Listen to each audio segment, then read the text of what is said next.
नाज़रीन 25 सितंबर को पहला वेरिएंट जो था ओमिक्रॉन का वो रिपोर्ट हुआ साउथ अफ्रीका में और हमने देखा कि पिछले 2 हफ्ते के अंदर ओमिक्रॉन वेरिएंट पूरी दुनिया में फैल गया और आज ओमिक्रॉन वेरिएंट का पहला अनकंफर्म्ड केस सामने आया है कराची की एक खातून के अंदर। और इस हवाले से मुतज़ाद इत्तलात सामने आ रही हैं क्योंकि जो कराची में इब्तदाई टेस्टिंग की गई PCR जो टेस्ट किया गया उसमें कहा गया कि जो खातून है डॉक्टर अजरा पेजोहो के मुताबिक जो कि वजीर सेहत है सिंध की कि ये खातून जो है ओमिक्रॉन पॉजिटिव है, लेकिन कौमी इदारा सेहत की जानिब से कहा गया कि अभी मजीद टेस्ट करना बाकी है और जीनोम सीक्वेंसिंग के जरिए इस बात का पता चला जाएगा कि ओमिक्रॉन पाकिस्तान पहुंचा है या नहीं।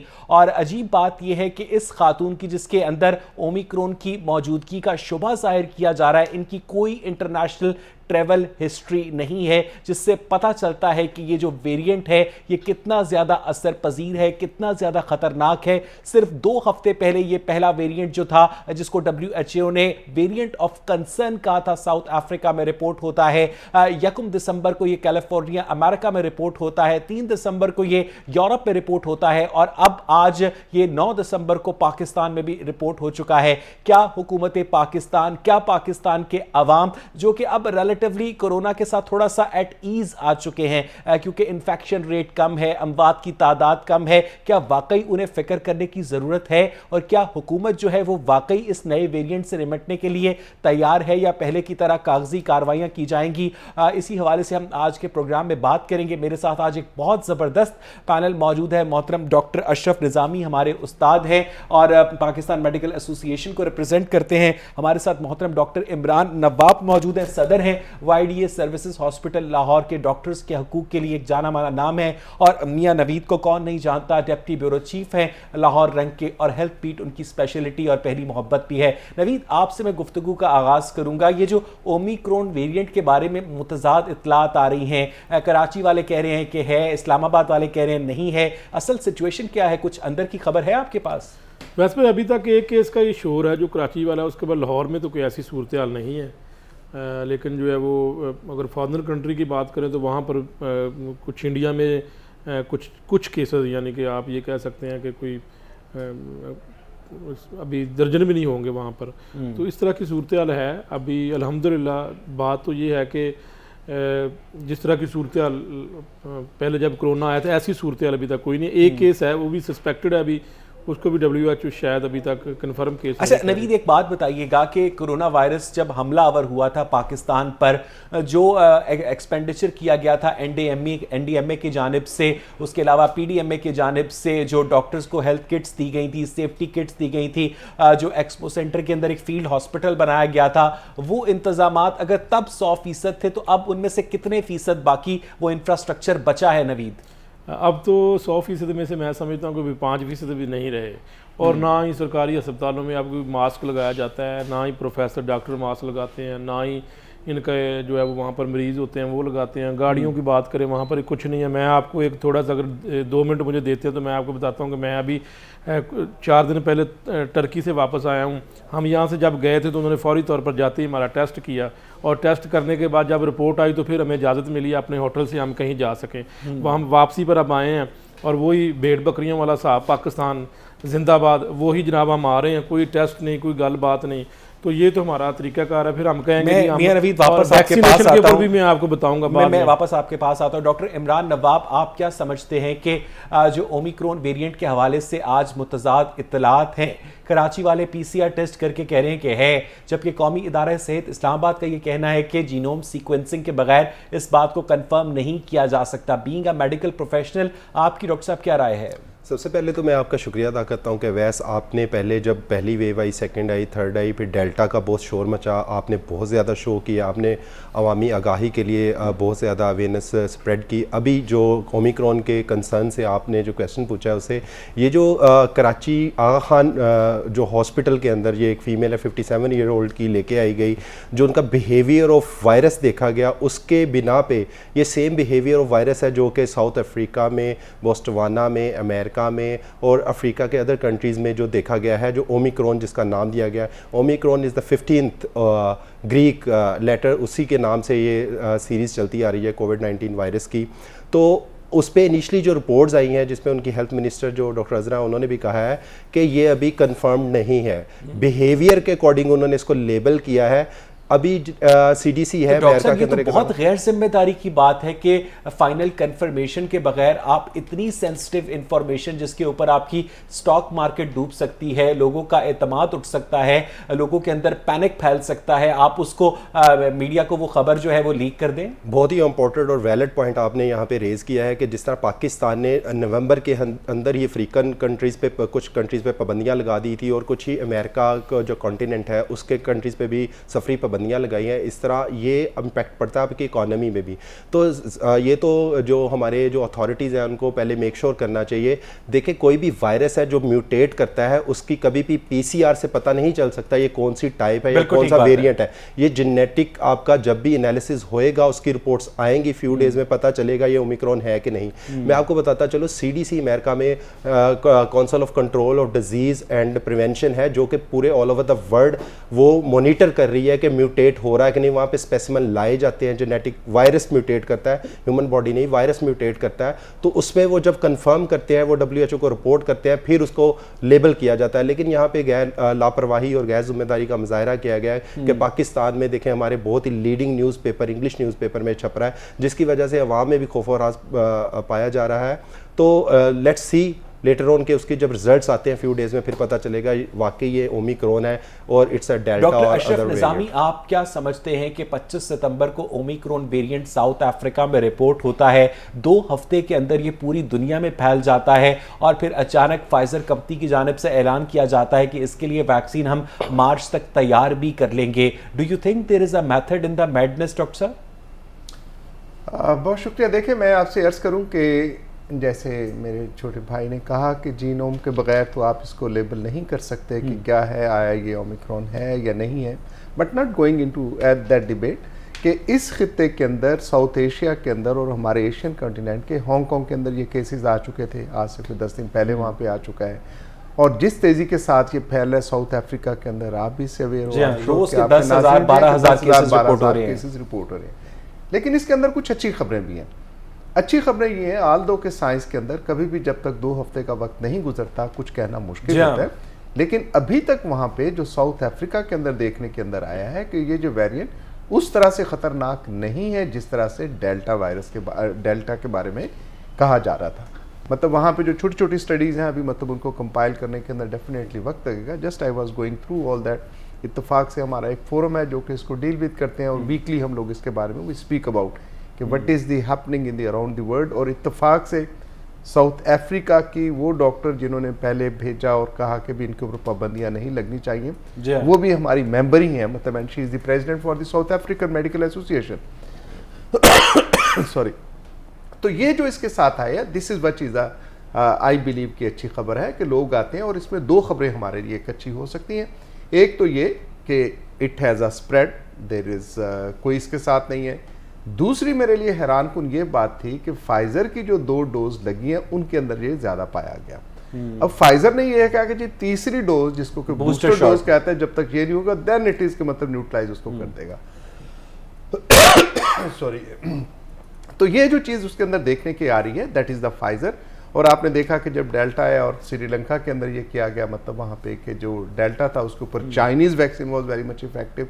तो ये दुनिया जो इस वक्त 2 खित्तों के अंदर, और आपसे हम पहले भी ये मतलब गुफ्तगू कर चुके हैं कि कॉर्पोरेट कल्चर जो यहाँ पे आ गया है। और आपने राइट ही कहा कि एक अगर फाइजर आज कहती है जब नई वैक्सीन, भाई कौन सी नई वैक्सीन बन जाएगी? When booster dose is effective, then why to speak जरा about मुख्तसरन बताइएगा डॉक्टर साहब कि अगर जो ओमिक्रॉन वेरिएंट इतना खतरनाक नहीं है तो पूरी दुनिया इतनी कंसर्न्ड क्यों है? बोरिस जॉनसन ने इंग्लैंड में प्लान बी इंप्लीमेंट करने का ऐलान क्यों किया है और इस वक्त पूरी दुनिया के अंदर एक पैनिक क्यों फैला हुआ है डॉक्टर साहब? देखिए, मैंने जैसे पहले अर्ज कहा कि अभी तक we are not aware of कि इसकी प्रोसीडिंग्स और आगे ये जाके कैसे और कैसा साबित होगा। मैंने आपसे एक चीज़ शेयर की कि जैसे डेल्टा के लिए, और मैं जिम्मेदारी से ये बात आपके साथ शेयर कर रहा हूँ कि साउथ अफ्रीका के अंदर जो सीरियसनेस ऑफ द डिजीज़ है उस किस्म के पेशेंट नहीं दे। 2 से 3 दिन मतलब मैक्सिमम उनका हॉस्पिटल स्टे आया है और पेशेंट जो है चले गए। और उसके साथ दूसरा ये भी था कि इट वाज नॉट डायरेक्टली कि ये मतलब इसी वेरिएंट के साथ इफेक्ट थे, उनके साथ और बीमारी थी। और ठीक है मियां नवीद, कुछ दिन पहले एनसीओसी के सरबरा असद उमर ने डॉक्टर फैसल सुल्तान के साथ एक प्रेस कॉन्फ्रेंस की। उन्होंने भी ओमिक्रॉन वेरिएंट के ऊपर बहुत तशवीश का इजहार किया और ऐलान किया कि पाकिस्तानियों को इस वेरिएंट से बचाने के लिए हम वैक्सीन की जो बूस्टर शॉट है, बूस्टर डोज है, वो लगाएंगे और पहले की तरह का प्रोटोकॉल फॉलो किया जाएगा, जिसके अंदर जो हेल्थ केयर प्रोफेशनल्स हैं उन्हें पहले लगाई जाएगी, फिर 50 साल से ज़ायद उम्र के अफराद को लगाई जाएगी। क्या उस स्केड्यूल के ऊपर अमल दरामद बूस्टर शॉट का शुरू हुआ है नवीद?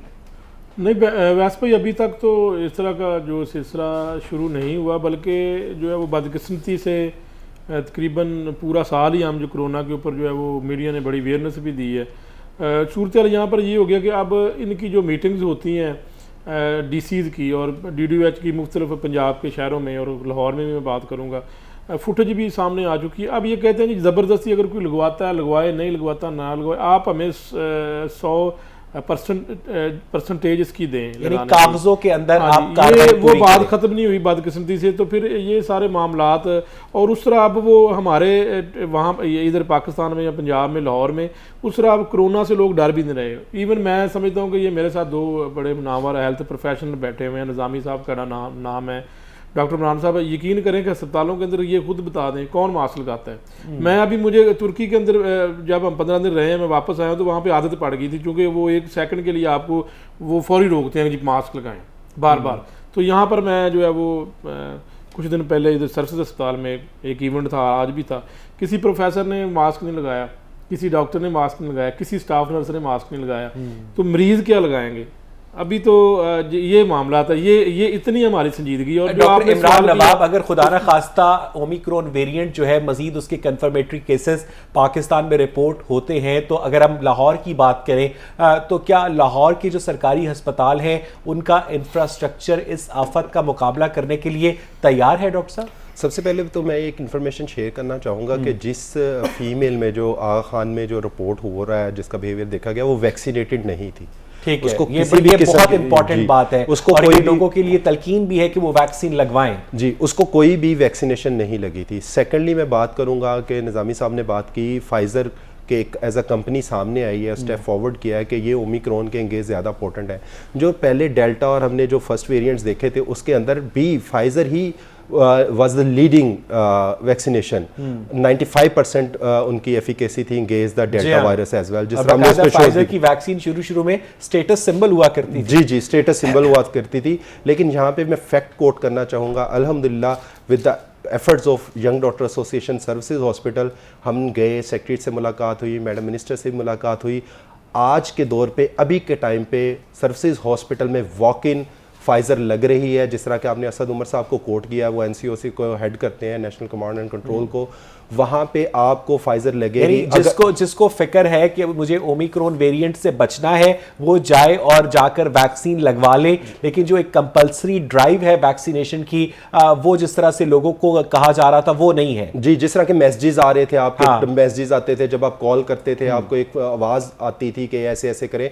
आपको मैं यहाँ पे जो भी हमारे व्यूवर्स हैं उनको ये इन्फॉर्मेशन देना चाहूँगा, सर्विसेज हॉस्पिटल के अंदर हमारा 24/7 हमारा वैक्सीनेशन ड्राइव चल रही है और आपको फाइज़र लग रही है, लेकिन उनको लग रही है जो 50 ईयर से अबव है और इम्यूनो कॉम्प्रोमाइज़ है। इम्यूनो कॉम्प्रोमाइज़ से मतलब ये है कि अगर आप शुगर के मरीज़ हैं, दिल के मरीज़ हैं, आपको कोई जिगर का मर्ज़ लाहक है, तो आप आए, हमारे पास वैक्सीनेशन की सहूलत मौजूद है। और आप फर्स्ट स्टेप पे जिस तरह के पहले किया गया था, हेल्थ केयर प्रोवाइडर्स, जिसमें वैसे डॉक्टर अशरफ निज़ामी, ये बड़ी इंपॉर्टेंट बात डॉक्टर इमरान नवाब ने की है कि खास तौर पर जो पेशेंट्स जिनके अंदर किसी किस्म की कॉन्ट्राडिक्शंस हो सकती हैं या जो पेशेंट्स इम्यूनो कॉम्प्रोमाइज्ड हैं, उनकी किसी किस्म की कोई स्क्रीनिंग नहीं की जाती, ज़बानी 2-4 बातें पूछकर उन्हें भी वैक्सीन उसी तरह से लगा दी जाती है। ये तो लोगों की जान के लिए खतरा हो सकता है ना डॉक्टर साहब? देखिए, जो मैं आपसे शेयर कर रहा था South Africa experience, and they are well scientific based, वो बात करते हैं, ऐसे नहीं कहते। एक तो तमाम तरह एहतराम के साथ अपने छोटे भाई के साथ कि ये फाइज़र जो एक हम मॉड और एक सिग्नेचर समझ के समझते हैं, ऐसा नहीं है। हर वेरिएंट की खातिर और हर एक की मतलब एक चीज़ है कि जिसके लिए एफिकेसी हम एवरेज निकालते हैं 90% है, 30% है, किसी की 60, 70%, 80% आके। सो फाइज़र की ही अपनी ये बात जो मैंने आपके साथ शेयर की, और अभी मैं मतलब आपको शेयर भी कर दूंगा जो आर्टिकल आया इसके ऊपर जो लिखा गया, और अनाउंसमेंट बाय फाइज़र देमसेल्फ कि जो इसके लिए जो इफेक्टिव होगा कि उनके लिए जिनके साथ बूस्टर डोज आई है वो लोग उसको बेहतर करते हैं। But not going into debate कि व्हाट इट इज़ इफेक्ट कि अगर आप वैक्सीनेटेड हो तो आप अपने आप को बचा लेते हो। आपके ऊपर कोई वेरिएंट भी आएगा अगर कोविड-19 के हवाले से तो वो वैसा बुरा नहीं करेगा। तो डॉक्टर साहब, आपकी रियलिस्टिक कैलकुलेशन में पीएमए क्या समझती है कि इस वक्त पाकिस्तान की 22 करोड़ आबादी में से कितने % पॉपुलेशन की इफेक्टिव वैक्सीनेशन हो चुकी है कोरोना के खिलाफ? मैं एक आपसे अर्ज करूं कि हमारे स्टैटिस्टिकल डाटा के ऊपर बदकिस्मती से हम मतलब रिलाय उसका नहीं पोल कर तो मियां नवीद ने खोल दिया ना। ये गया था कि मतलब अक्टूबर तक हमने जी 70% को, जी और यही हमारे मोटरवे पर सफर बंद कर दिया जाएगा, हम करेंगे, पेट्रोल नहीं दिया जाएगा। नहीं, वो एक अलग से इनके मेयर से, and I support all that कि अगर हम खुद नहीं रहना चाहते, हुकूमत करती है तो मैं समझता हूँ वो दुरुस्त करती है। मेरा मतलब इसके साथ ना वेरी मच इसके बारे में कन्विंस्ड हूँ, लेकिन हुकूमत ने जो करके देना था हमें, मतलब चाइना का अल्लाह भला करे कि उन्होंने मतलब इतनी बड़ी हमें दे दी सारी सपोर्ट और कुछ ना कुछ percentage, but we are the lowest one in Pakistan.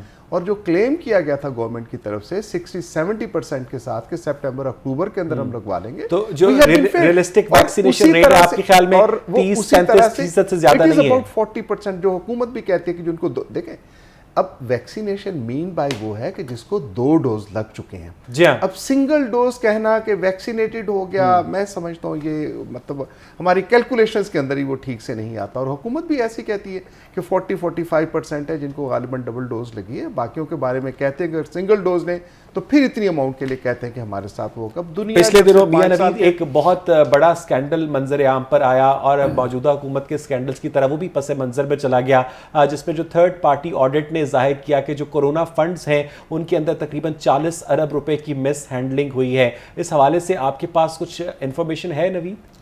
देखिए, इसमें जो है वो यकीनी तौर पर करप्शन हुई है। पंजाब में भी करप्शन हुई है। अगर फेडरल की एक ऑडिट रिपोर्ट भी आई थी उसमें सारा कुछ लिखा भी हुआ है, लेकिन ऑडिट रिपोर्ट से आपको पता ही है वैसा भी इधर किस तरह ये दावे तो किए जाते हैं लेकिन कुछ नहीं होता, वो ही खुडे लाइन लगा दिया जाता है, कुछ नहीं होगा। ये सबसे बड़ा मसला ये है कि जो करप्शन के दावे करते थे पाकिस्तान तहरीक इंसाफ को, ये खत्म किया जाएगा। चलें, ये एक बात हो गई। नवीद, ये जो ओमिक्रॉन वेरिएंट की वजह से कुछ लोगों में जो पढ़े लिखे लोग हैं जो कि इंटरनेशनल मीडिया पर नजर रखते हैं, उनके अंदर कंसर्न पाया जाता है। चले वो तो बूस्टर डोज लगवा दे, लेकिन वो जो घर घर जाकर हमारे डिप्टी कमिश्नर्स ने एक वैक्सीनेशन मुहिम शुरू की थी पोलियो वैक्सीनेशन की तरह, उस मुहिम का क्या हुआ नवीद? वही मैंने पहले भी आपको बताया था कि ये जो है वो लोग अब घरों में जब जा रहे हैं लोग नहीं लगवाना चाहते, और लोग बहुत सारे जो है वो ये फिर इनको टारगेट दिया जाता है। टारगेट पूरा करने के लिए अब तो इन्होंने मीटिंग्स के अंदर ऐलान कह दिया। लाहौर की बात करूँगा कि डीसी की जो मीटिंग है उसकी अंदरूनी कहानी ये है कि वहाँ पर DDOH ने खड़े होकर कहा कि यार फिल करें आप फॉर्म, नहीं कोई लगाता ना लगाएं, आप फॉर्म फिल करके हमारे पास ले आएँ। और इनके पास इतनी ज़्यादा जो वैक्सीन है, ये पाकिस्तान की बदनामी होगी। ये वैक्सीन अभी ये कहाँ पे फेंकते हैं, किस तरह फेंकते हैं, वो कहीं मीडिया पे खबर ना चल जाए, खुदा ना खास्ता। इतनी ज़्यादा वैक्सीन इनके पास वाफर मकदार में बची पड़ी है जो ख़राब हो गई है, लोगों को इन्होंने उस खाते में लगा दी है, लेकिन लोग नहीं लगवाना चाहते हैं, अदम दिलचस्पी का इजहार करते हैं। आज भी लोग कोरोना को नहीं मानते। अभी भी डॉक्टर इमरान नवाब, इसकी एक बहुत बड़ी वजह साइंटिफिक इलिटरेसी है। लोगों के जो हम पढ़े लिखे लोग नहीं हैं उनका जिक्र तो छोड़ दें, जो खासतौर पर पढ़े लिखे लोग हैं वो ऐसी कॉन्स्पिरेसी थ्योरीज ढूंढ कर लाते हैं कोरोना के खिलाफ के बंदा सर पकड़ कर बैठ जाता है। तो फिर तो वही होगा जो नवीद कह रहे हैं कि कागजों में वैक्सीन लग जाएगी और अमली तौर पर वैक्सीन नहीं लगेगी, और अगर ओमिक्रॉन वेरिएंट पूरी शिद्दत के साथ हमलावर होता है हमारे मुल्क के ऊपर तो हम तो बेबस हो जाएंगे। डॉक्टर साहब, सबसे पहले तो मैं यहाँ पे इन्फॉर्मेशन शेयर करना चाहता हूँ जो NCOC की जो अपनी पब्लिश की हुई है इन्फॉर्मेशन, उसके अकॉर्डिंग पाकिस्तान में अभी तक जो फर्स्ट डोज़ लगी है जो पाकिस्तानी सिटीजन्स हैं उनकी तादाद 8 करोड़ 4 लाख है जिनको फर्स्ट डोज लगी है। जिनको दोनों डोज लगी है, जिनकी निज़ामी साहब ने बिल्कुल ठीक है कि वैक्सीनेटेड वो है जिनको दोनों डोज लगी है, सही बात है, तो उनकी तादाद 5 करोड़ 2 लाख है। ऑल टुगेदर अगर फर्स्ट और सेकंड को बुला ले तो अप्रोक्सीमेटली 13 लाख तक हमारी जो होगी है इनके अकॉर्डिंग। तो इन्होंने टास्क दिया था कि दिसंबर तक हम फुली कर लेंगे, 80-90% कर लेंगे। हमने दिसंबर के आगे साल तो नहीं बताया था ना। तो डेफिनेटली तो वैसे भी वो पूरा कर ही रहे हैं। हाँ, पाकिस्तान में पॉपुलेशन देखे तो 25 करोड़ तक जाती है। फर्स्ट डोज को अगर दोनों कंप्लीट डोज काउंट किए जाए तो उसका तकरीबन 1/3 भी नहीं हुआ, 1/4 भी नहीं हुआ। तो ये देखें, आपको ये करना चाहिए। मियाँ साहब ने बड़ी अच्छी बात की कि बीइंग हम भी हॉस्पिटल में होते हैं, बल्कि हमारी फैमिलीज में लोग कुछ कहते हैं कि हमें कार्ड बना दो, हमें कुछ ना कुछ कर दो। जिस तरह नवाज साहब खुद एक फोटो स्टेट की दुकान के आगे एक पोस्टर लगा देखा कि वैक्सीनेशन कार्ड बनवाने के लिए अंदर तशरीफ लाए। देखिए कि मियाँ साहब की खबर चल गई, वो लंदन में बैठे वो वैसा मैं थोड़ा सा आपको वजाहत वो प्रिंट आउट नहीं था, वो जारी बना के दे रहे थे। नहीं, वो उसका मैं बताता हूँ, मैंने भी बनवाया है। वो आपका आईडी कार्ड नंबर मांगते हैं, वो वैस भाई वो आपका आईडी कार्ड नंबर मांगते हैं, चेंज भी कर देते और मेरी बात सुन ले पूरी, मैं थोड़ा सा बताना चाहता था कि लोगों को पता लगे। वो बड़ा फायदा भी है उसका, जाली भी बनाते होंगे। वो आपकी जो डोज लगी हुई ना ऑनलाइन, वहां पे आप देख सकते हैं। जब आप आईडी कार्ड नंबर देते हैं वो प्रिंट निकल आता है, उसका फिर एक छोटा कार्ड बना देते हैं। आप किसी रेस्टोरेंट में जाते हैं, शो कर दें तो वो ठीक है, लेकिन जाली भी बनाते होंगे, ऐसा चलता है, जाली बनाते हैं। लेकिन उसका काफ़ी सारे लोगों को फायदा भी है कि 100 रुपया दें, नादरा में कहाँ पे कुछ जाए। और बहुत सारे लोगों के पास क्रेडिट कार्ड नहीं है। निजामी, पिछले दिनों हमने देखा कि पीएमए बहुत एक्टिव थी, आप लोगों ने प्रेस कॉन्फ्रेंसेस भी की, आपने गवर्नमेंट को मजबूर भी किया कि लॉकडाउन किया जाए। आपने कहा कि वो तमाम हेल्थ केयर प्रोफेशनल्स की हिफाजत के लिए मेजर्स भी लिया जाए। लेकिन अब पीएमए भी थोड़ी सी सुस्त नहीं हो गई इस सारे मामले में, जिस तरह से आप लोग आउटस्पोकन थे कुछ अरसा पहले? आप आजकल डर गए हैं थोड़े से। जी, मैं समझता हूँ कि ये कहना कि पीएमए वैसा आउटस्पोकन नहीं है। अभी भी जो आई है, सबसे पहला जो मीडिया के थ्रू हमने हुकूमत से अपील किया, दिस इज़ पीएमए। और सिंध के अंदर, सिंध में हुकूमत हमारे साथ मुशावरत करती है as Pakistan Medical Association. Unfortunately किसी सूबे के साथ हमारे यहाँ मुशावरत नहीं की जाती। और वहाँ पे जो फॉरेन मेयर्स लिए गए, जो कि एकदम से, जैसा आपने भी कहा, कि चीज़ें खोल दी गई थी, उनको बंद करने के लिए सिंध हुकूमत ने, जो उनकी मॉर्निंग मीटिंग के साथ जहाँ PMA plays an active role, तो उन्होंने जो गैदरिंग थी उसकी वहाँ पे पाबंदी कर दी। जैसा मतलब मियाँ साहब बार बार कह रहे हैं कि मास्क के इस्तेमाल के लिए, हम इंसान हैं सर्टनली, तो उसके साथ होता है, लेकिन we have to repeat and speak इसके बारे में, ताकि चीज़ें वो ठीक हो सके। तो वहाँ पे अल्हम्दुलिल्लाह मैं एक छोटी सी बात आपसे पूछना चाहूँगा डॉक्टर साहब कि इसराइल की 100% पॉपुलेशन की वैक्सीनेशन हो चुकी, उसके बावजूद उन्हें बूस्टर डोज भी लगाई गई, उसके बावजूद वहाँ पर ओमिक्रॉन वेरिएंट के सैकड़ों केसेस रिपोर्ट हो रहे हैं। इसका मतलब ये है कि ऑल इज़ नॉट गुड। मैं एक आपसे शेयर, देखिए, जो मैं दो शुरू में बातें करने चाह रहा था, एक तो ये है कि अगर वैक्सीनेटेड बंदे को ये होती है, व्हाट्सएवर द वेरिएंट इज, तो उसकी सिवियरिटी वैसी नहीं है। ठीक है, ये वो सर्वाइव कर के अंदर आया, सर्वाइव करता है, उसको ऑक्सीजनेशन की जरूरत नहीं पड़ती, oxygen and what to talk about के आईसीयू ऐसे बने। एक तो ये अभी तक जो हकीकत आई है, and majority of the case, does not mean by कि 100% ऐसे ही होएगा, लेकिन मेजॉरिटी ये देखा गया कि वैक्सीनेटेड पर्सन वो बेहतर तरीके से उसको मतलब डील विद करता है, या उसके अगेंस्ट जो वो लड़ाई करता है वो बेहतर रहता है। अब दूसरी जो सबसे हम समझते हैं, मतलब मैं उसको मेरी कोई साइंसदानी ऐसी तो है नहीं, कि वी स्पीक अबाउट कि जनाब यहाँ पे आके हर्ड इम्यूनिटी का कॉन्सेप्ट आ जाएगा। हर्ड इम्यूनिटी की खातिर कि अगर ये वेरिएंट स्प्रेड इसका ज़्यादा है और खुदा करे कि उस किस्म के ना ये मसाइल पैदा करता हो, तो अल्टीमेटली एक हमारी पॉपुलेशन के अंदर, और जब मैं हमारी कह रहा हूँ तो मैं ग्लोबल कहता हूँ, दुनिया के अंदर जो है उसके साथ दुनिया से अलग रह के, ना पाकिस्तान, ना सऊदी अरब, ना तीसरा चौथा कोई ऐसे नहीं रह सकता। बहुत अच्छी बात, जब तक दुनिया के अंदर हम लोग वैक्सीनेटेड नहीं है। And I appreciate the WHO, medical association, जिन्होंने कहा था कि अभी देखे ना, वो कॉर्पोरेट की खातिर मैं मतलब क्यों उसके खिलाफ हूँ, कि ये जो कारोबार बना दिया है कि अमेरिका बहादुर के अंदर तो बाहर डिपार्टमेंटल स्टोर्स के बाहर लगी हो के आओ और अपनी वैक्सीन लगवा लो, आपको साथ वो मतलब कोई टॉफियाँ शॉफियाँ भी देंगे। और दूसरी तरफ अफ्रीका है कि जिसके लिए आप सफरी पाबंदियों के अलावा और कुछ सोचते नहीं है। तो ये दुनिया जो दो तबकाती निज़ाम के अंदर तब्दील हुई है, रेस्ट अश्योर कि अगर एक मुल्क के अंदर भी है तो अमेरिका बहादुर, बरतानिया बहादुर, और ये तो कुदरत ने दिखा दिया है। What happened in Spain, what happened in Britain, what happened in great America, उन सारों के डॉक्टर साथ इमरान नवाब मुझे अच्छा बताइएगा कि ओमिक्रॉन वेरिएंट के मुमकिन आउटब्रेक से बचने के लिए पंजाब गवर्नमेंट को क्या इकदाम उठाने चाहिए आपकी नज़र में, बीइंग अ मेडिकल प्रोफेशनल? यहाँ बहुत सीनियर्स बैठे हुए हैं। मियाँ साहब की बड़ी गहरी नज़र है और निज़ामी साहब का बहुत ज़्यादा वसी तजर्बा है।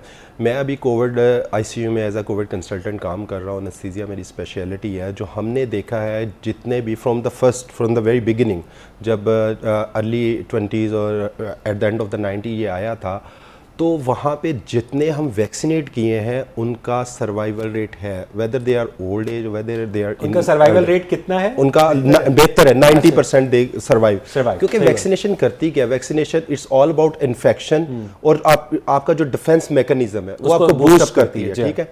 और जो मैं ये भी इंफॉर्मेशन शेयर कर दूं, जो सर्विसेज में लग रहा है वो बूस्टर सिंगल डोज ही लग रहा है, वो फर्स्ट सेकंड वाला काम नहीं है।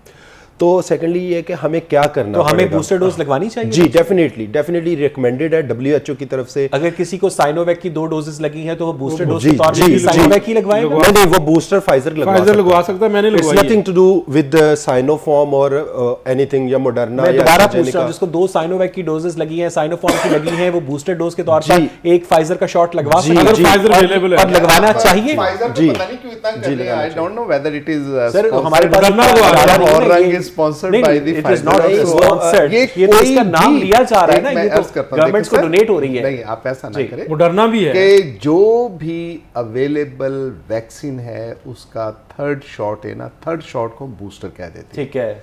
बेहतर जो कहा जाता है, डॉक्टर साहब विल बेयर मी आउट, कि अगर आपने एक वैक्सीन लिए तो बेहतर है कि उसी का तीसरा लगवाया जाए। बेहतर ये कहा जाता है, ठीक है।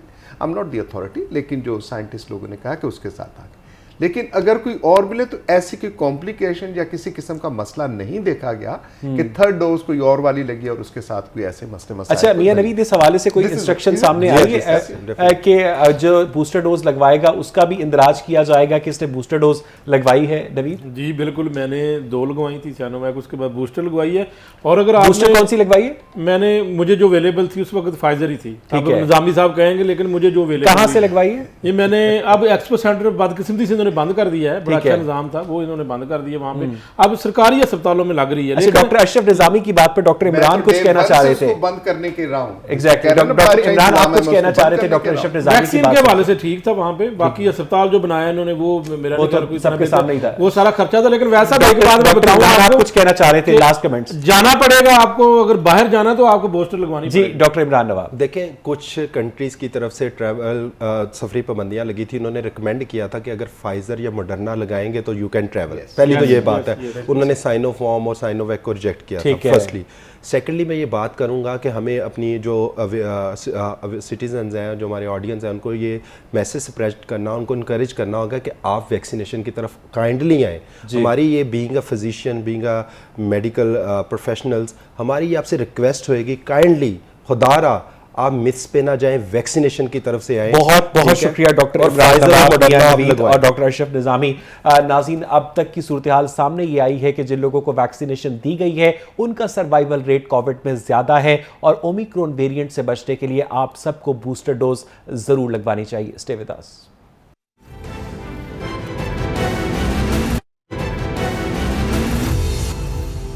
नाज़रीन, घरेलू झगड़े हर घर में होते हैं, लेकिन उनकी वजह से अगर कोई घर बर्बाद हो जाए तो वो एक इंतहाई अफसोसनाक और तकलीफ दे अमल होता है। टॉल्स्टॉय ने 1877 में एक नावल लिखा था जिसका नाम था एना कारेनिना, जिसकी जो ओपनिंग लाइन थी वो ये थी कि जो तमाम खुश घराने होते हैं वो एक जैसे होते हैं, लेकिन जो तमाम गमज़दा घराने होते हैं उनका गम मुनफरिद होता है, यूनिक होता है। लाहौर के इलाके बट चौक में एक 46 साला माँ अपनी 17 साला बेटी को गोली मारती है और उसके बाद खुदकुशी भी कर लेती है। अब उस घर से जब 2 लाशें निकलती है तो सवाल ये पैदा होता है कि वो कौन से नफ्सियाती अवामिल थे, वो कौन से समाजी मुहर्रिकात थे जिसकी वजह से एक माँ ने पहले अपनी बेटी को गोली मारी और उसके बाद खुद भी खुदकुशी की। इसी सारे मामले पर बात करने के लिए हमारे साथ साइकोलॉजिस्ट माहिर नफ्सियात डॉक्टर रिदा इमरान मौजूद हैं और मुझे ज्वाइन करेंगी मोहतरमा नाहिद बेग, मारूफ समाजी कारकुन भी हैं और माहिर कानून भी हैं। डॉक्टर रिदा, आप मुझे सुन सकती हैं? जी डॉक्टर रिदा, ये कहिएगा कि एक माँ जो है, एक 46 साला माँ, इसका मतलब है उसकी अर्ली एज में शादी भी हुई है, उसे किसी भी बात पे गुस्सा चढ़ता है, वो पिस्तौल हाथ में लेती है, इसका मतलब है उसे पिस्तौल चलाना भी आता है, वो अपनी बेटी को गोली मारकर कत्ल करती है, फिर खुद भी खुदकुशी कर लेती है। एक माँ बेटी का रिश्ता तो बड़ा सीक्रेट बॉन्ड समझा जाता है, वो कौन से नफ्सियाती अवामिल हो सकते हैं जो इंसान को इस नहज तक ले आए डॉक्टर रिदा? अस्सलाम वालेकुम, बहुत शुक्रिया आपने मुझे इनवाइट किया। पहले तो सबसे पहले मैं माजरत करती हूँ उस खानदान से जिसके बारे में मैं बात करने जा रही हूँ, क्योंकि ये बहुत हसास नुक्ता है, लेकिन इस पर बात करना लाजमी है क्योंकि अब ये आम होता जा रहा है। बहुत से पॉइंट है इस जो न्यूज़ है इसके अंदर, कि इस लिहाज से कि वालदा ने यहाँ पर खुद को मारना था, सबसे पहली बात। दूसरा, लड़की तो इनसिक्योरिटी की भेंट चढ़ी है, जहाँ तक मेरा नॉलेज मुझे बता रहा है। दूसरा, जिस तरह आपने भी ये सवाल उठाया कि गन का चलाना, गन का किसी घर में होना, सबसे पहला सवाल ये है, शौकिया तौर पर रखी गई या किसी सिक्योरिटी का मसला था? क्योंकि जहाँ तक मेरा नॉलेज है, हर आम घर में गन नहीं होती और शूट करना एक छोटा अमल नहीं है। अब अगर मैं इस मौजू पे बात करूं कि इस अमल को कैसे, आप डॉक्टर रिदा ये कहना चाह रही हैं कि माँ ने चूंकि अपनी जान लेनी थी और उसे इस बात का खदशा था कि उसके इस दुनिया से जाने के बाद उसकी बेटी की हिफाजत करने वाला कोई नहीं होगा, तो उसने इसलिए उसको मार दिया? जी हाँ, बिल्कुल। इसमें मैं आपको आगे चल के इसके पॉइंट भी बताती चलती हूँ, जो हमारी रिसर्च भी हमें बता रही है या जो हमारा मुआशरा हमें बता रहा है, उस चीज़ से हम लोग बहुत डर चुके हैं। इस अमल को मैटरनल फिलिसाइड कहते हैं, जिसमें वालदा के हाथों बच्चे कत्ल होते हैं। ऐसी माएँ मुसलसल डिप्रेशन के साथ हमारे पास आ रही है, नफ्सियाती मसाइल है। वो डिप्रेशन किन वजूहात की बिना पर है डॉक्टर रिदा? वो डिप्रेशन हो सकता है किसी घरेलू वजह से हो, कोई जाती अज़दवाजी मसला हो सकता है। यहाँ पर सबसे अहम नुक्ता जो है वो अज़दवाजी मसला, मसाइल का सामना करना पड़ा है पड़ा था इस खातून को। और सबसे अहम बात, खुदकुशी के ख्यालात का होना। अटेम्प्ट करना बहुत मुश्किल काम है, ये आम इंसान नहीं कर सकता। इसकी वजूहात जो मुमकिन वजूहात हैं, वालदा को औलाद से बहुत मोहब्बत है, ये तो हम शुरू से सुनते आ रहे हैं। यहाँ पर इनसिक्योरिटी मसला बन गई। उनको ख्याल था कि मेरी जो औलाद है वो किस्मत के हाथों रुल ना सके, जिसकी वजह से उनको ये लगा कि मेरी औलाद भटक जाएगी या मेरी औलाद का ख्याल कौन करेगा। दूसरा, एक बदहवास माँ अपने हवास में ही नहीं रही, जिसकी वजह से उसने ये अमल कर दिया। तीसरा, चाइल्ड अब्यूज के जिम्मे में भी ये चीज आ जाती है कि एक औलाद का कत्ल होना माँ के हाथों, ये अब्यूज है और ये चाइल्ड अब्यूज में आता है। डॉक्टर रिदा जरा तवक्कुफ कीजिएगा। नाहिद बेग, आपको मेरी आवाज आ रही है? हाँ जी, मुझे नाहिद, ये इंतहाई अफसोसनाक वाकया है कि लाहौर के इलाके बट चौक में एक 46 साला माँ ने अपनी 17 साला बेटी को पहले गोली मारी। डॉक्टर रिदा का कहना है कि चूंकि माँ ने खुदकुशी करनी थी तो उसने सोचा कि मेरे बाद इस बेटी का ख्याल कौन रखेगा, इसलिए उसने पहले उसको गोली मारी और फिर खुद को उसने अपनी मौत को गले लगाया। आप क्या समझती हैं नाहिद कि ख़वातीन के अंदर की जो बढ़ती हुई इनसिक्योरिटी है, जो सुइसाइड रेट है, इसकी वजह क्या महंगाई है, घरेलू झगड़े हैं, कुछ नफ्सियाती अवामिल हैं नाहिद? नहीं, एक तो अवैस बहुत शुक्रिया आपने इस टॉपिक को उठाया। आपके शो में ये जो बड़ा सेंसिटिव टॉपिक आया, ये वो क्या वजूहात हो सकती हैं कि तमाम खवातीन ने ये आप बता रहे हैं, लेकिन ये कोई आज का वाकया नहीं है। इस तरह के बहुत सारे वाकयात पहले भी पाकिस्तान पूरे में होते रहे हैं, दुनिया में होते। और वजह क्या होती है, अब इधर माँ ने बेटी को मारा, फिर खुद को भी मर गई, क्योंकि उसकी अपनी कोई ऐसी ख्वाहिशात, कोई अपनी जो विशेज हैं वो नामुकम्मल रह गई है, जो कि आगे उसके अंदर एक बर्दाश्त नहीं रही कि अच्छा जब मेरे साथ ये नहीं हुआ तो तुम्हारे साथ भी नहीं होगा। पहले उसको मारा, फिर खुद मार लिया अपने आप को। एक वजह ये होती है। दूसरी वजह ये, जैसे आजकल के इकोनॉमिक प्रेशर, इन्फ्लेशन, बेरोजगारी, और दूसरा सोसाइटल प्रेशर। लेकिन एक बहुत इंपॉर्टेंट क्वेश्चन जो कि डॉक्टर रिदा ने भी उठाया नाहिद, के एक घर में असलहे की जो मौजूदगी है वो क्या रियासत के निज़ाम में इंसाफ पर अदम एतमाद है नाहिद? बिल्कुल अदम एतमाद है। आप ये देख लीजिए कि ये एक वेपन जो कि घर के अंदर होना, और वो भी खवातीन की मतलब अप्रोच में होना, या तो कोई पुलिस वाले का घर हो, चलो जी ठीक है, वो अपनी ड्यूटी से आया था, उसने अपनी जो है गन ये साथ ही ले आया और उसने रिपोर्ट नहीं की, कोई और वजह हो सकती, लेकिन घर के अंदर वेपन का होना ये बहुत बड़ी वजह है। इस पॉसिबिलिटी को रूल आउट नहीं किया जा सकता। इलीगल वेपन्स आ रहे हैं, कोई और भी वजह हो सकती है कि हो सकता है इनके घर में किसी का आना जाना हो जिसके पास वेपन्स हो, जिसकी वजह से माँ बेटी में झगड़ा हुआ हो और उसने उस चीज को कवर अप करने के लिए चलो जी गोली वो बंदूक उठाई, पहले उसको मारा फिर खुद को मार लिया। ये बहुत सारी इसके अंदर जो है ना मल्टीपल फैक्टर्स हैं, लेकिन उसके अंदर जो कुछ फैक्टर्स जो मैडम रिदा ने बताए हैं वो बिल्कुल सही बताए हैं जो इस वक्त करंट सोसाइटी। बिल्कुल ठीक है नाहिद, जरा तवक्कुफ कीजिएगा। डॉक्टर रिदा, की जो सोसाइटी के अंदर बढ़ता हुआ डिप्रेशन है, हम इस वक्त सोशल मीडिया के दौर में जिंदा हैं, लोग अपनी नई गाड़ी की तस्वीर पोस्ट करते हैं, महंगे ब्रांड्स पोस्ट करते हैं, अपने फॉरेन ट्रिप्स पोस्ट करते हैं, जिसकी वजह से लोगों के अंदर हसद पैदा होता है और हैव्स और हैव नॉट्स की जो खलीज है वो मजीद गहरी होती जा रही है। ये वजह है डिप्रेशन की डॉक्टर रिदा? इसके अलावा एक एहसास कमतरी का लफ्ज़ अगर हम इस्तेमाल करें तो वो ज़्यादा बेहतर रहेगा कि सोशल मीडिया की वजह से ये एक इन्फ्लुएंसर भी है, मैं इसको निगेट नहीं करती इस बात को, लेकिन ये कि एहसास कमतरी का जो एक फैक्टर इंसान के अंदर पैदा होता है वो जेलसी को क्रिएट कर रहा है और जेलसी की वजह से आजकल आप देख रहे हैं एनवायरनमेंट में कितनी चीज़ें हो रही हैं। बाज़ ऐसा है कि आजकल इतना ज़्यादा ये प्रोन हो चुकी है ये चीज़ कि माँ औलाद को रुकावट समझने लग गई है अपने कामों में। सबसे अहम बात बदला लेना, यहाँ पर भी इस नुक्ते के औलाद को रुकावट समझने लग गई है। माँ औलाद को रुकावट समझने लग गई है। जरा इस जुमले को एक्सप्लेन करें। अपने कामों में, अपनी सोशल लाइफ के अंदर, अपनी इमोशनल लाइफ के अंदर उसने सोसाइटी में उठना बैठना, तो वो ये समझती है कि मेरी औलाद मेरे अंदर रुकावट पैदा कर रही है, मेरे इस काम के अंदर रुकावट पैदा कर रही है। अब यहाँ पर जो एक अहम नुक्ता मैं उठाना चाहती हूँ कि यहाँ पर बाप को जज्बाती तौर पर तोड़ने के लिए भी औलाद का कत्ल किया जा रहा है और ये मेरे लिए बड़ी सरप्राइजिंग सी बात थी कि एक कत्ल हो रहा है वो इस वजह से हो रहा है कि बाप को जो है ना वो खत्म करना है, उसकी जिंदगी खत्म। तो ये बाप से भी रिवेंज हो सकता है डॉक्टर रिदा? जी हाँ बिल्कुल, ये मेरा दूसरा पॉइंट है। पहला ये कि इनसिक्योरिटी और दूसरा ये कि बाप से रिवेंज। तो डॉक्टर रिदा इसका इलाज क्या है? हम एक हेल्दी सोसाइटी किस तरह से तश्कील दें? देखिए सबसे पहले तो ये हमारे ऊपर एक टैग लगा हुआ है कि माहिर नफ्सियात के पास जाना बुरा समझा जाता है। जी पागल जाते हैं। जी हाँ, पागल का लफ्ज इस्तेमाल किया जाता है। देखिए जब तक हम शनाख्त नहीं करेंगे तब तक हम अपना इलाज नहीं कर सकते। इसलिए सबसे पहले तो खुद को इस चीज़ के आगाही होनी चाहिए कि मेरे साथ ये मसला चल रहा है। जिस तरह यहाँ पर एक और अहम बात थी कि कहीं वहम का खदशा तो नहीं था, जिसको हम अपनी जुबान में डिलूजन्स कहते हैं, कहीं माँ को वो तो नहीं था जिसकी वजह से उसकी औलाद इस भेंट चढ़ गई। तो ज़रूरी है ये जानना कि आपके ख्यालात क्या चल रहे हैं और फिर वालिदैन को इस बात की आगाही मिलता जुलता वाकया नई दिल्ली में भी पेश आया था जब एक ही खानदान के 13 अफराद ने खुद को फांसी दे ली थी डॉक्टर रिदा। जी, तो बदला लेने की जो प्रिवेंशन है उसमें ये होता है कि बहुत बहुत शुक्रिया डॉक्टर रिदा इमरान आपके वक्त के लिए, बहुत बहुत शुक्रिया नाहिद बेग। डॉक्टर रिदा इमरान ने जो नुकात उठाए, नाहिद बेग ने जो नुकात उठाए, ज़रूरत इस बात की है कि मुआशरे के अंदर जो डिप्रेशन है उसका इलाज किया जाए ताकि इस तरह के वाक़यात मुस्तकबिल में रूनुमा ना हो। मुझे यहाँ पर एक ब्रेक लेनी है, स्टे विद अस।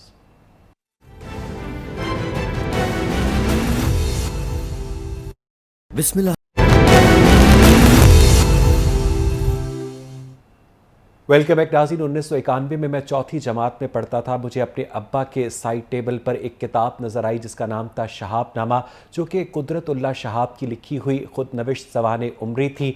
और मैंने एक सफ़ा पढ़ा, दूसरा सफ़ा पढ़ा और उसके बाद मैं वो किताब पढ़ता चला गया। बेशक ये किताब देखने में ज़ख़ीम है लेकिन पढ़ने में मुख्तसर है, क्योंकि इस मुसन्निफ़ का जो राइटिंग स्टाइल है वो इतना लूसिड है कि जो कारी है वो वाक़यात के तसलसल में बहता चला जाता है। 1970 में शहाब साहब गिलगित में पैदा हुए। 1986 में उनका इंतकाल हुआ। एक सीनियर ब्यूरोक्रेट थे, अयूब खान के बहुत करीब रहे। उन्होंने जिस तरह से पाकिस्तान बनते देखा, जिस तरह से पाकिस्तान की ब्यूरोक्रेसी को एवॉल्व होते देखा, जिस तरह से उन्होंने जनरल याया खान के दौर में नौकरी से इस्तीफ़ा देने के बाद यूनेस्को ज्वाइन किया, इसराइल का सफ़र किया, वो सब शहाब साहब ने अपनी खुद नविश्त शहाबनामा के अंदर रकम किया है। ये किताब पढ़ने से ताल्लुक़ ही नहीं रखती बल्कि ये तलबा को बताती है कि एक इंसान की जो मेंटल ग्रोथ है वो किस तरह से होती है। इस किताब को बेसिकली 4 हिस्सों के अंदर तकसीम किया जा सकता है। पहला हिस्सा बचपन और तालीम का, दूसरा ICS यानी इंडियन सिविल सर्विस का इम्तहान पास करना और मुलाजमत, तीसरा पाकिस्तान बनना और उसके बाद के वाक़यात, और आखिरी जो हिस्सा है उसके अंदर कुदरतुल्लाह शहाब ने अपने कुछ रूहानी और दीनी तजुर्बात जो है वो भी शेयर किए हैं। उन्होंने कुछ मावराई मखलूक़ें जो है उनका भी जिक्र किया है, जिसकी वजह से जो पाकिस्तान का लेफ़्ट विंग तबका है उसकी हक्कानियत के ऊपर सवाल उठाता है। इसी तरह उन्होंने जिन और जादू का भी जिक्र किया है और जेम्स जॉर्ज फ्रेज़र की किताब द गोल्डन बो अ study in magic and religion का भी जिक्र किया, जिसका बाद में सैयद ज़ाकिर एजाज ने शाख ज़र्री के नाम से तर्जुमा भी किया। सवाल ये पैदा होता है कि हमारे बुजुर्ग चाहे राइट विंग से ताल्लुक़ रखते हो या चाहे लेफ़्ट विंग से ताल्लुक़ रखते हो, अगर वो कुछ लिखा हुआ असासा हमारे लिए छोड़ गए हैं तो हम ऐसी किताबें क्यों नहीं पढ़ते। इस किताब में जा बजा पाकिस्तान की तारीख बिखरी हुई है। इस किताब में बताया गया है कि किस तरह से सबसे पहले मेजर जनरल सिकंदर मिर्ज़ा ने 8 अक्टूबर 1958 को मार्शल लॉ लगाया और उसके 20 दिन के बाद उस सारे मार्शल लॉ सेटअप को जनरल अयूब खान ने टेकअप कर लिया। जो महल्लाती साजिशें थी, जो गुलाम मोहम्मद पहले जो दूसरे गवर्नर जनरल थे उनकी महल्लाती साजिशें थी, उनकी इनइफेक्टिवनेस थी, पाकिस्तान किस तरह टूटा, ये सब कुछ इस किताब के अंदर बहुत अच्छे तरीके से डिस्क्राइब किया गया है, जिसकी वजह से आज भी शहाबनामा उर्दू लिटरेचर के क़ारीन के लिए एक ख़ास से की चीज़ है। इसके साथ ही आज का प्रोग्राम देखने के लिए बहुत शुक्रिया। मुझे इजाज़त दीजिए।